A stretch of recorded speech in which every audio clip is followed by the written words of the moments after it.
Hi, my name is Jim, and today's topic is parallel resonant circuits, and they're a bit more complicated than series resonant circuits.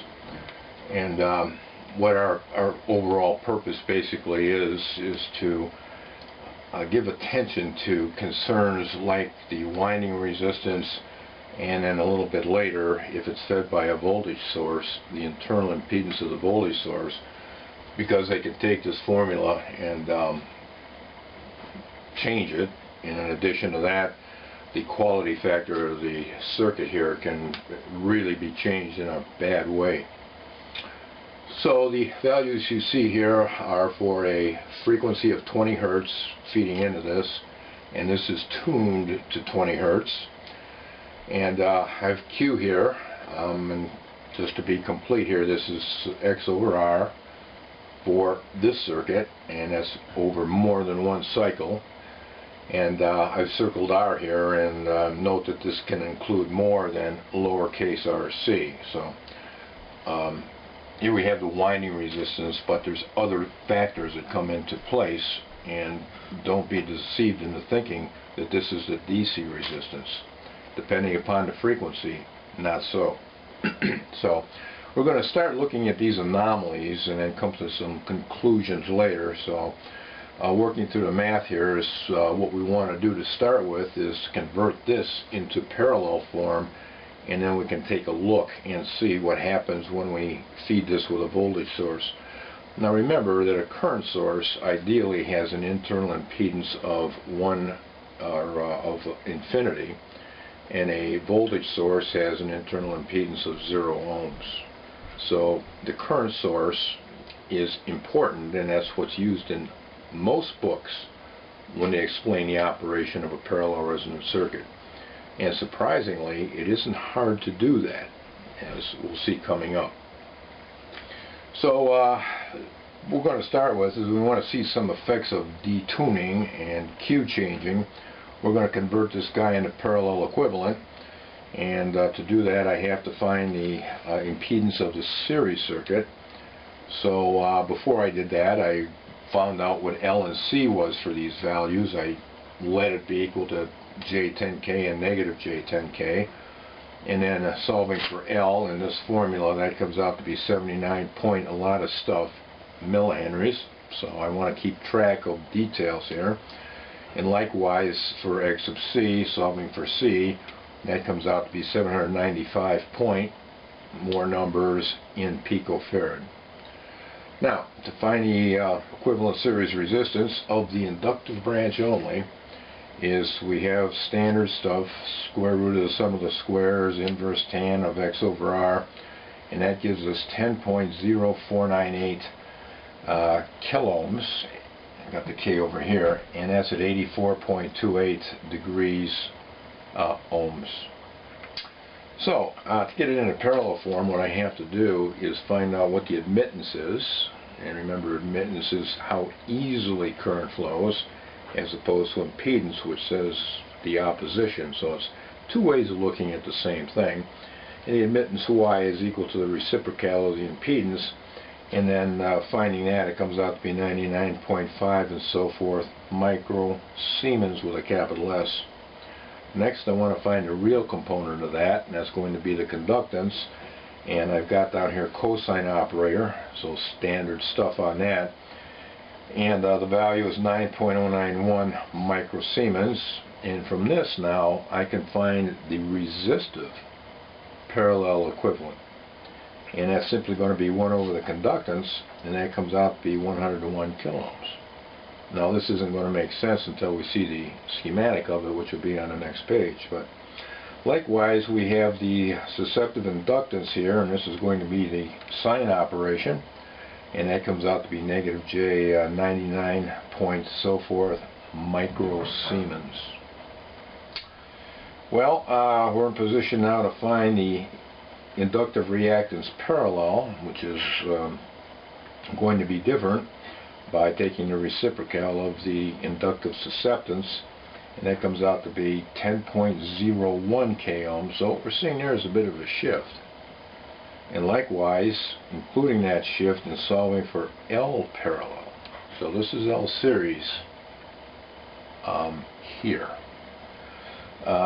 It comes out to be 80.373, and note the difference in values here when we convert into parallel. Now what that's saying is that this resistor has changed things. If it were 0, it would end up being exactly the same thing, but we're always going to have some kind of resistance in the circuit of one form or another. So let's take a look at this guy. And what we see is a parallel equivalent circuit is we have C, which is the same. And now we're taking our RP, which was derived from RS, and putting it in parallel, and our X parallel, which, and let me put a little P here. There we go, all better. Is now plus J 10.009K, and then that's our inductance as calculated on the previous page in millihenries. So we see that things are a little bit different, and what that simply means is that the resonance frequency shifted depending upon one of the three ways that you define it. And that would be, the first way would be having the inductive reactance equal the capacitive reactance, the absolute value. And the second definition is when the circuit is resistive, that is, the voltage across the circuit's in phase with the current through it. And then the third would be the maximum impedance. And for values like this, we have three different points. So now I'm going to feed this with a voltage source, and I'm going to have its resistance be 10K. That can either be part of the circuit so we can see the voltage across our tank circuit, sort of parallel resonant guy, and it can also include the actual RS of the source, so whatever. And what we want to do is look into the source, and what we see and what we know is, for a voltage source, is we short out the source, and then we see the resistance, and note that 10K is in parallel with RP. This lead connects to this lead through the blue connects to this lead. So the two are in parallel, and then the question becomes is what's the effect of bridging resistance of our parallel when you include this guy in the calculations. So looking into the source, circuit sees 10K in parallel with, said that, so RP is going to be 10K in parallel with 101K, and that comes out to be a huge change in resistance of 9.099K as opposed to before we put this in the circuit. And if we were to draw that, what we would see now is our P would be our 9.099K, and our inductor would be plus J 10.099 kiloohms. So what we got to do now is go backward in the series and take a look at things. So to do that, with parallel circuit, and I want to get back to series, so three ways to do that. The current method, we have product over sum, and the admittance acceptance, and so forth. So I chose product over sum on this, and just doing the calculations here gives a total impedance of 6.760K at 42.04 degrees ohms. Now what I want to do is find the real and imaginary parts so I can build the circuit, which would be now the equivalent inductor and resistance of the parallel circuit. And to do that, I just take the real, and I've written down here cosine operation because we've done it many, many times. That comes out to be 5.022K. Then the imaginary components, sine operator, done that many times, comes out to be plus J 4.527 kiloohms. Now to find the Q, X over R, we're in a series circuit, and that now has dropped to 0.901. Now the circuit simulation software for the previous circuit's right on, but for this circuit comes in at 0.6. So there's a little bit of difference there, 0.5, but the point is is it basically destroyed the resonant circuit. And I'm not going to look for, the difference there. So to be considered a resonant circuit, and this is by the industry, and this has to do with, for example, time constants. We say that a capacitor is fully charged after 5 tau, 5 time constants, or fully discharged, and the same with an inductor, where the charge would be the building up of the magnetic field. So what the industry says is that to have a resonant circuit, the quality factor has to be equal to or greater than 10. Otherwise, it's a peaked circuit, which just provides a bump in the frequency response. So if I were to sketch these, and the Multisim does it a lot better than I do, is that for a relatively high Q circuit is we'd have something like this, and then for a low Q circuit it could spread out, and what we're going to be interested in coming up is the bandwidth of the circuit. So its ability to select things. And for these two drawings here, the resonant frequency is considered to be the same. Fix-ups. So first fix-up is to take a look at FO resistive. What's its actual value? And seeing that everything is going to have winding resistance, the equation was elegantly solved. And what I mean by that is you can come up with solutions that yield the correct answer when you put your values in it. Or an elegant solution like this is you have the series resonant formula sitting in front, and then the modification due to winding resistance and the reactance ratio is basically what that's about, and I won't get into that, sitting as a modifier to the ideal. So what we need to note about this for FO resistive, if we wanted to see it in phase, as we let RW go to 0, this term goes to 0. Left under the radical we have 1, which basically yields the equation 1 over 2 pi square root of LC.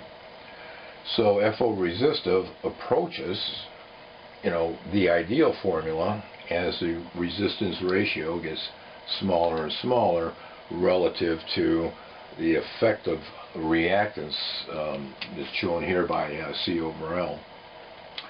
And then the other is FO max for the impedance, and that equals our series resonance circuit times, again, a little fix-up. And the fix-up on this is RW squared C over L, and we get a 1/4 there. And this is a little bit difficult to derive, and the way that is done is we would write the equation for our parallel resonant circuit, take the derivative of it, that's the rate of change of it, set it equal to 0, and then we would solve for Z. So setting it equal to 0 is the slope is 0, and the only place the slope is going to be 0 is at the maximum impedance point, and that will yield this formula. Once again, what we note is as the winding resistance goes to 0 ohms, we end up with the series resonant circuit equation. So that's kind of nice. So for all three forms here, as the resistance go to 0, if we define the resonant frequency as the absolute value of X sub L equals the absolute value of X sub C, is the same as the resonant frequency of a resistive circuit, which is the same as the resonant frequency for the maximum impedance. So all of these converge upon this guy. And so what the industry says is we can use this equation if the Q is greater than or equal to 10. Now what that means is that these fix-ups are very small. And when you take into account component tolerance, changing with temperature, and so on and so forth, it really doesn't make much of a difference. So if we want to deal with a parallel resonant circuit in a practical way, we can't specify an L and a C and expect it to come from the manufacturer being exactly what we want.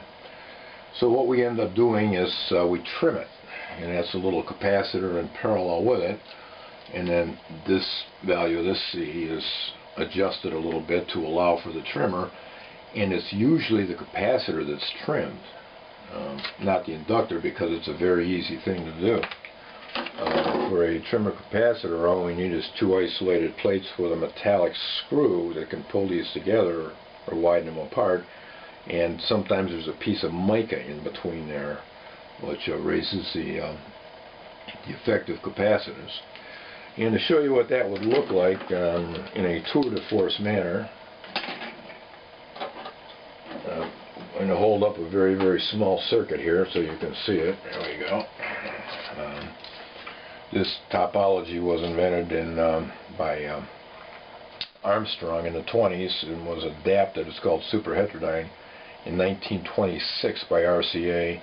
I repaired a Bose radio last year, and guess what circuit it's using? Still around. There is some shift towards software-defined radios coming up, but this is the IF can. This is a tuned circuit, and notice that it is in a can for shielding, because you have a high gain stage here. In this case it's a vacuum tube, it could be an IC, could be a transistor, but what we don't want to do is build an oscillator. And these little holes in the top, there's two of them here because there's two resonant frequencies inside, two sets of L, is where you stick a keyword non-metallic object in there and adjust the screw. And the adjustment you make is if you're measuring the output with a dedicated input, you want this to be maximum. Now, I've taken a lot of liberty showing this. It will be covered in a later course. But for an AM radio, this strip is at 455 kilohertz. And to align the radio, that's basically what you do, is you adjust the output for maximum. So if we get down and take a look at the frequency response here, using a radio as an example again, is what we want is a filter that includes every single thing in our AM transmission. And for AM, this is going to have a bandwidth of 10 kilohertz, which means that the highest frequency that can be passed is going to be 5K. So this is called a brick wall filter. We can't build one of those, but if the Q is adjusted right, we can end up with something pretty decent. And the purpose is to let the higher frequencies come through. So if the Q were higher, we would be cutting off, say, the 5K and the 4K components, and the music or the speech wouldn't have that kind of high quality. If this were wider, if the bandwidth were wider, then we would be picking up our adjacent channels, and we could hear those in the background. And basically, that would kind of destroy the signal to noise. So Q calculations are very important in radio receivers. So what we say is that the adjacent channels are attenuated by the skirt of the parallel resonant circuit. Super important. So the voltage out is going to follow the same shape as the impedance, if you will. I'm just scanning this. And as you can imagine, the current is going to be minimum when the impedance is maximum. So that would be a curve of what the current looks like, noting that F is on the abscissa, and we have Z and I on our ordinate. Okay, current source. What's that about? I mean, go to store and buy a car battery, and a fully charged car battery has a really, really, really low internal resistance. We can picture voltage sources easily. Current sources? Well, not so much. So what we really end up with is called a current sink. But it behaves like a current source. The only thing is it needs DC power to operate. And some of these can be very, very good. The board used in the parallel resonant circuit has an impedance of approximately 3 megohm. It's in parallel with a winding resistance of 230 ohms or something like that. And it basically doesn't disturb things a whole lot. Not at all like what we had there, because we do end up with a Q of 11. But what we want in a current source is a device that has this characteristic. We'll take and this is a voltage across the part, and this is a current through the part. We'll take a delta V here, and we'll figure out what the delta I is. Now, if the slope is 0, it's a perfect current source with an internal impedance of infinity. So that isn't going to happen. There's got to be a positive slope here, at least a little bit. And then to find out what the internal would be, it would be delta V over delta I. And for what I've drawn here, this is very large. Now, what device would do this? Well, it can be a bipolar junction transistor. The common base configuration really is good. Common emitters, okay. JFETs, pentoid vacuum tubes like you've seen before, and ICs designed to drive parallel resonant circuits. So the current sink is the solution, and like I said before, the only bad part about it is it doesn't produce current. It takes DC and makes it into kind of a constant current, with all due respect to circuit limitations. Well, I guess that's it. So anyway, that'll conclude for parallel resonant circuits, and thank you for watching.